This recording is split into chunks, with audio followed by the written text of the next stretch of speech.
And welcome back to Open. Darren Jaime here with you. Call us at 718-960-7241, or you can always visit us on the web at BronxNet.org and find out more about the show.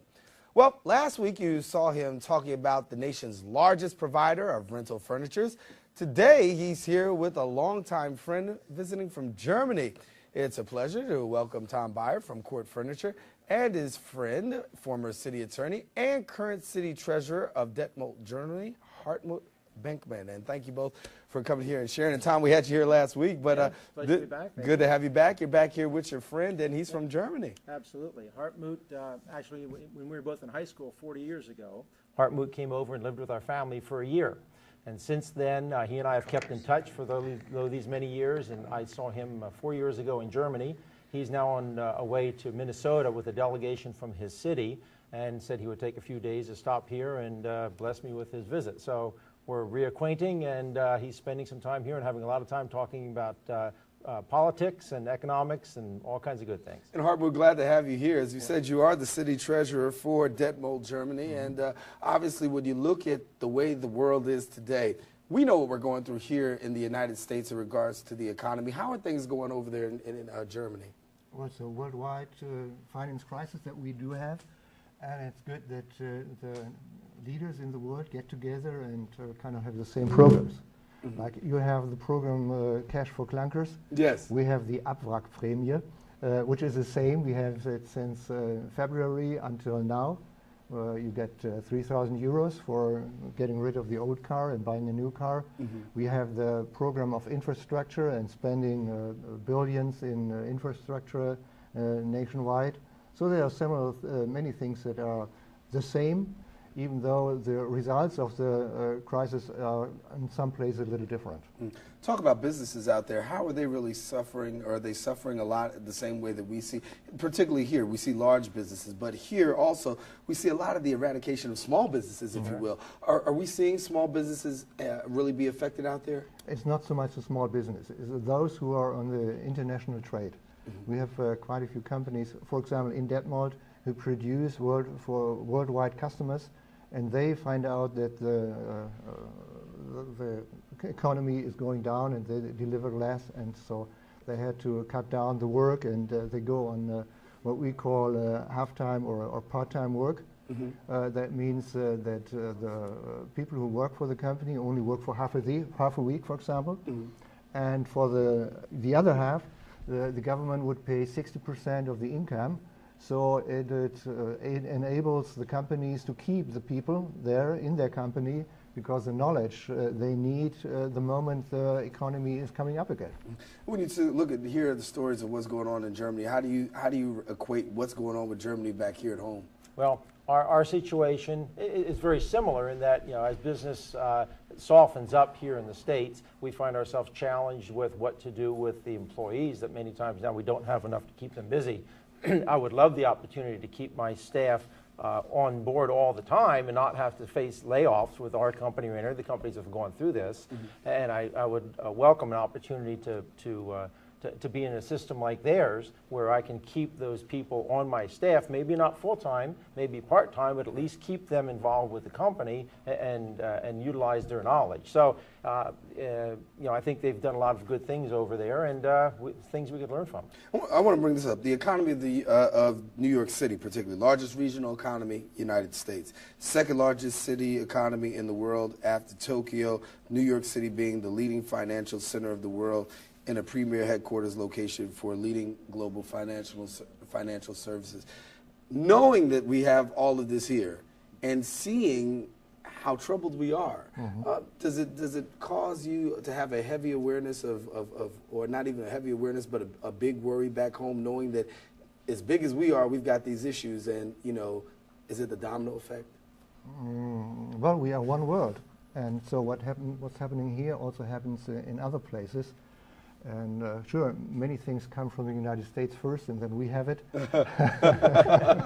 But I hope also when the economy comes up again, and it also comes up in our places, we're in many things we are close together. In other things we think different. For mm-hmm. example, the health system. If just for an example, mm-hmm. Obama is now trying to put up a health system that's the standard in Europe for 100 years. Right. And so we sometimes don't understand the discussions in the United States.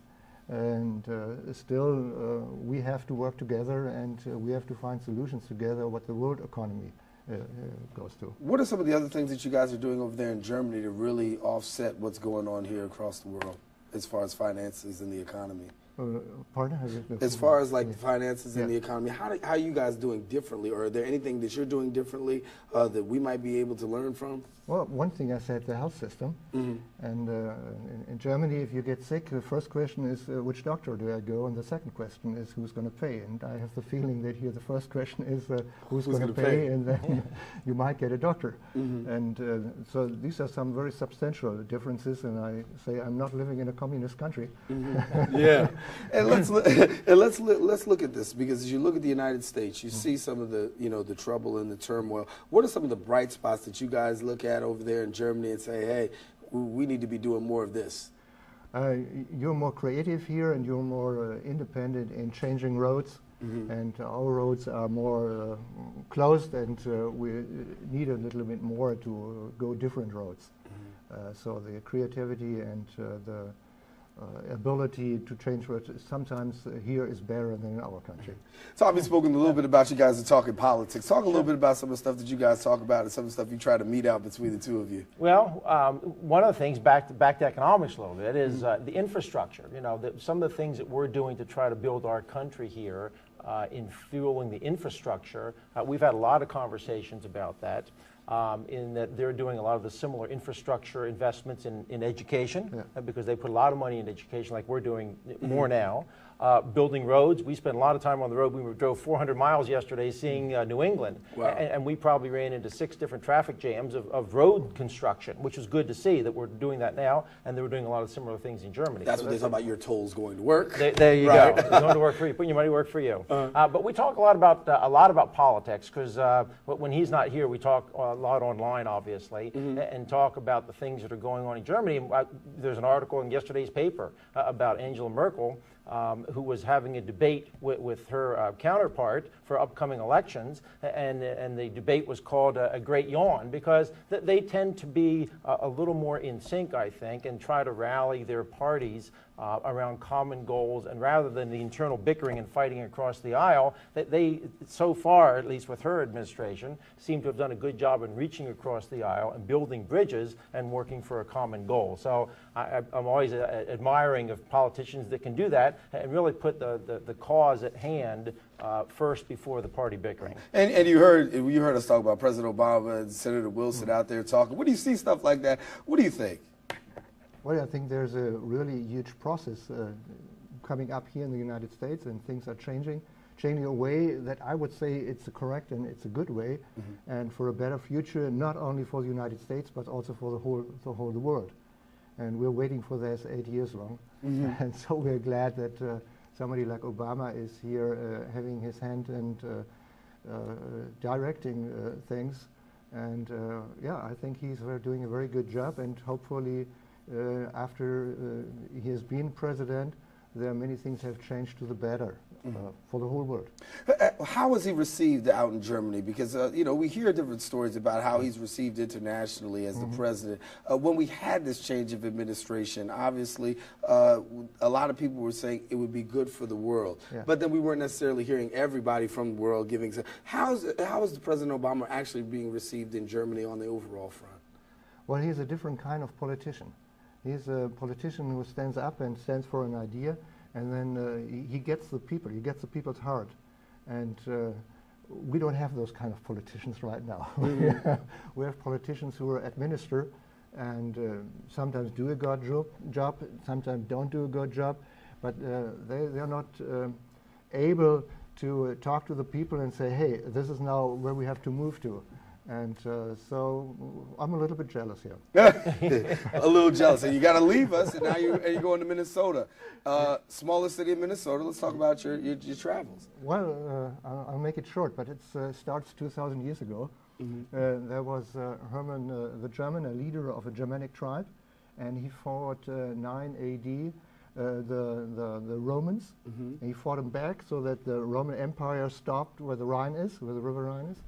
And this is, and then in the 19th century, in Detmold was built a monument for Hermann the Goreska, for Hermann the German.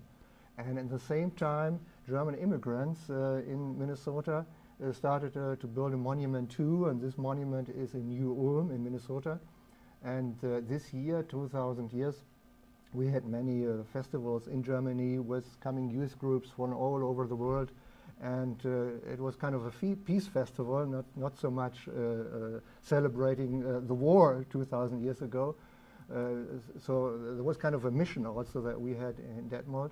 And this small town of New Ulm with 14,000 inhabitants is also celebrating 2,000 years of Hermann the German. And I'm part of the delegation of the city of Detmold and to take part of the activities coming weekend. Having a friend internationally, obviously, a lot of us are blessed because we have, diversity. But when you have a friend from Germany and things like that, what does it do for you to be able to, get a little bit more on the international front, a little more up close, a little bit more personal? Oh, the cultural enrichment is beyond words.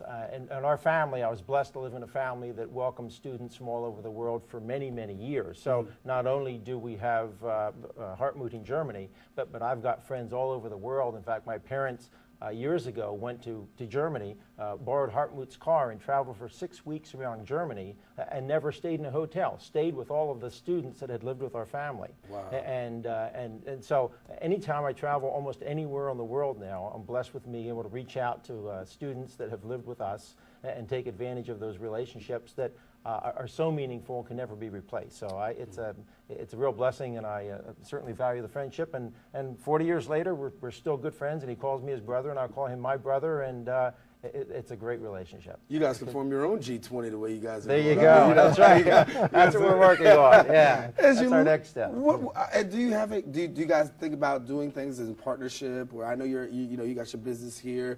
Have you ever get to discuss that? Absolutely, because when I was in Germany 4 years ago, we were standing on the top of the Reichstag in Berlin and looking at it all over the cranes. And I said to him, this would be a great place for us to start a furniture business. And he said, well, the building here will continue for many, many years. And ironically, our business bought its first European business that following year. So we opened a branch in London and employed a gentleman to go throughout Europe to look for opportunities to expand our business. And we're a Berkshire Hathaway company, so we have financial resources behind us. There's a good chance that they'll be seeing us in Berlin and maybe in Detmold sometime in the near future. And with any luck, I'll be able to go over there and work the business. And go hang out with your friend, right? That's right, yeah. Yeah, you never know where those opportunities are going to open up for you. That's right, that's right. It's a beautiful story. It is. What have you taken from your experience so far being here? What have you enjoyed about being here so far? Oh, it was the difference of well, it's hard to say, put in words. It's just the impressions I get here, and to get to know that there are other cultures, that there are other surroundings, and things sometimes go different. And so it's hard to put in a word. When I was asked at the end of the year in California, I was asked, what do you take home? And I had a problem saying so I said it was whipped cream in a can. Okay. And what about traffic? I mean, we incur traffic here in New York City like tremendously. What's it like over there? Yeah, sure. The people in Germany have some more vacation. We normally have 6 weeks of vacation every year. And so German people are traveling very much in Europe, but also worldwide. And so traveling is a very important thing for us. But it's a difference if you go as a tourist and stay in a hotel, or you stay with a friend and you stay at somebody's home and have somebody to talk to. And for me especially, also speaking the language, which makes me, enables me to get much more information than if you don't speak the language. Right. Now, do you speak German? No. Not at all. So he was my interpreter when I went to visit. Oh, okay, yeah, okay. I don't speak a word of German. But you got the best of both worlds, because he speaks English and he speaks German as well. Absolutely. As a matter of fact, you were giving us a little mic check, and we couldn't even understand what was going on. It was okay. But we want to thank you so much for coming and sharing. And best wishes to you, and we hope that the rest of your visit here in the United States is a good one. Tom, always a pleasure. Thank you so much. Good to have you again. Thank you so much. As we said, all right.